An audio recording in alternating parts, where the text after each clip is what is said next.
Everybody, and welcome to hashtag Grow Your Life live sessions, where I help people grow in their life and in their business through these videos every day on my Instagram, Facebook, YouTube, LinkedIn. And then we have the Grow Your Life podcast, the Grow Your Life mentorship community. It's a free virtual mastermind for people to join and grow in. We just did our first group coaching call yesterday.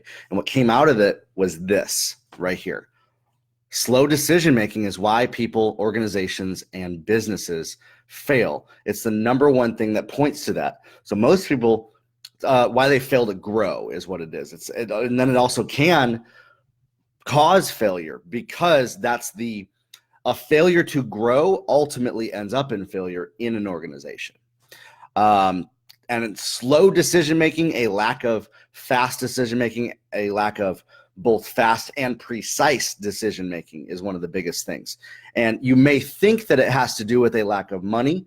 You may think that it has to do with a lack of team members. You may think that it has to do with any number of things. But if you ask, well, why haven't we done that? Well, why haven't we done that? It all boils down to you're comparing two different decisions and not making the decision fast enough for growth to happen.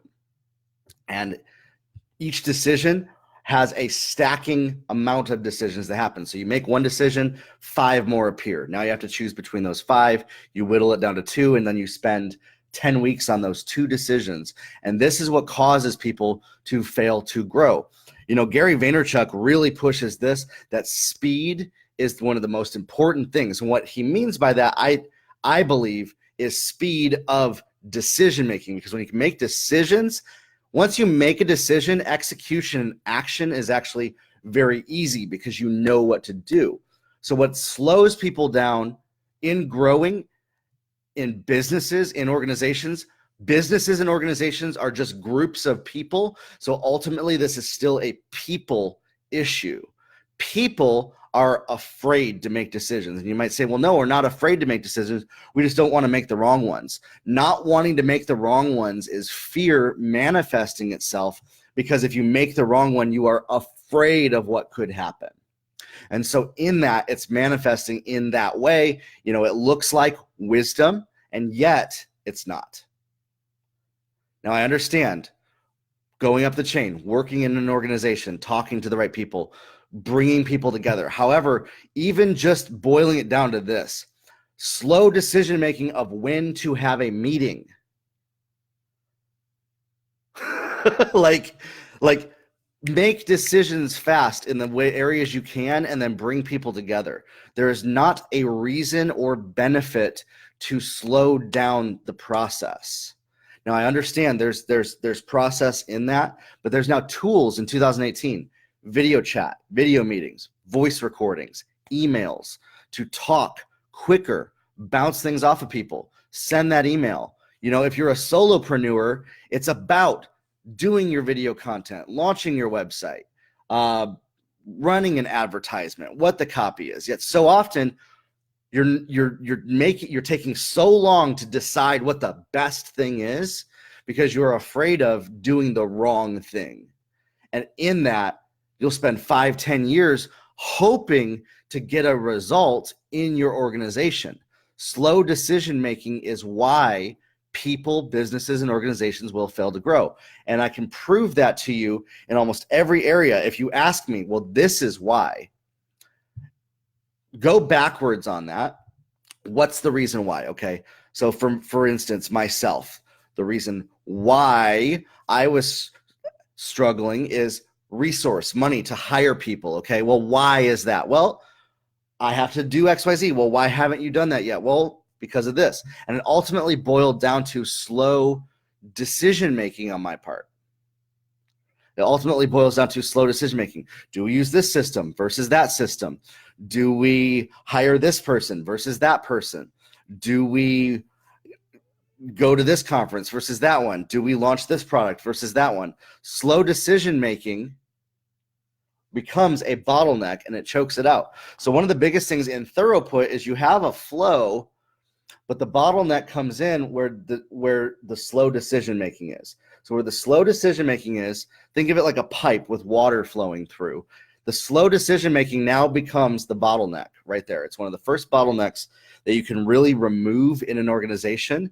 And then once you start getting faster at decision-making, it snowballs into all the other areas to where then you can learn to hire the right people, to build the systems that work, to set them up. The number one thing that works for you is the one that you can use and make a quick, precise action and decision with, and not be afraid to shift later on in that process.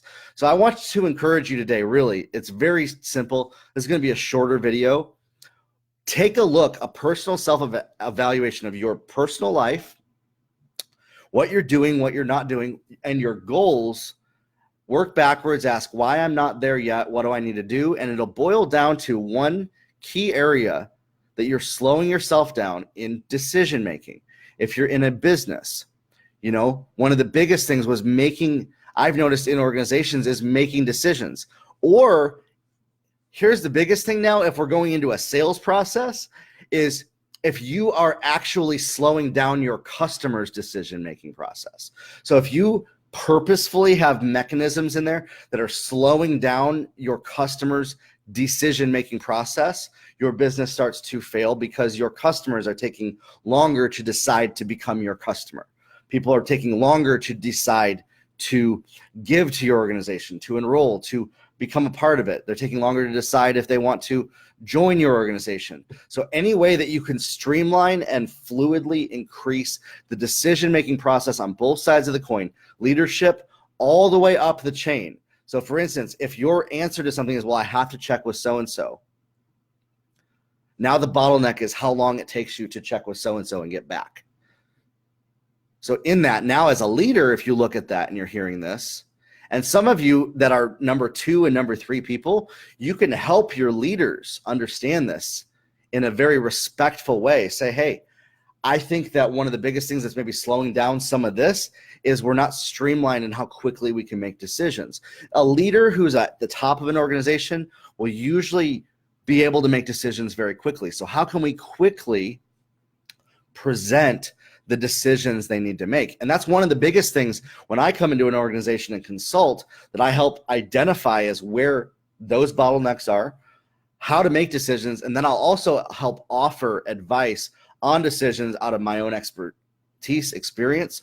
Or if you need to find somebody to help you make the decision, sometimes the slow decision making is the decision to make the decision to find the person that can make the decision. It all boils down to a fear of making the wrong choice out of experience, because at one time in your life, you made the wrong choice and it didn't pan out. And you decided from this day on, I'm not going to do that. So that's why organizations are stronger, because you got multiple people that can make decisions together. That's great. How do we speed up that process? So it's both not just a lack of decision making, but even slow decision making. How can we accelerate the decision making? And in that, you will grow as a person, your organization will grow, and your business will grow in that. And then on the flip side, how can you then increase the speed of the decision making that your potential customers, target audience needs to take to decide to engage with you? How can you bridge the gap faster? The whole idea of bridging the gap, that whole word, bridging the gap, is bridging the gap between decision making. And most of the gaps of where you are now to where you want to be tie directly to how quickly you're making decisions to bring you from here to here. So grow your life, everybody. That's what we talk about in my group, on my Facebook Lives. Leave me a comment. Let me know maybe your situation, what you're going through. Just talked to a lady yesterday who's a hairdresser, and we started to a hairdresser, hairstylist, runs a hair empire. She's doing a lot of things. So I selling her short, calling her a hairdresser. That's like somebody calling me a graphics designer. But anyways, we pointed it to that decision making was one of the biggest things. And in that, doing that can help accelerate the growth process. Have a good one, everybody, and we will talk soon.